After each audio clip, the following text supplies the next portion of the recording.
OK， 大家好啊！嚟到3月14號星期一嘅日子啦，例快閃講啊！台長記得翻啊，講翻呢段嘢啦，係啊，開場白啊！3月14號，例快閃講6點鐘新聞報道，係啦，今日又係 off 西啦，咁點解咧？今日原因好簡單。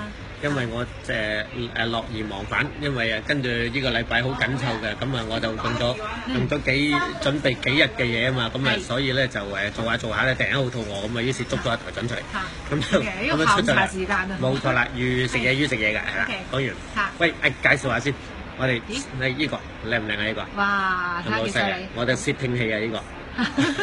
係，隨身有個竊聽器。唔係你估嗱，今次都有竊聽器啊，係咪 ？OK 嗱，呢個係限量版嚟嘅 Egg 嘅呢個咁暖水杯啊，係咪？限量版嚟嘅，知唔知咩叫限量版啊？係只得一個咁解，即係之後會製作㗎。如果你要攞到嘅話，你要有翻咁上下 performance 先得啦。OK 嗱，呢個就實食我用嘅，係咪整得好靚啊？真係，好得。OK 唔好講咪冇啊。好。係啊，其實咧今日開始之前咧講呢個題目咧，即係都好有關係，唔係大家好有興趣。呢個應該幾有興趣㗎，係嘛？我哋上個禮拜咧就推出咗一樣嘢嘅，雖然而家已經過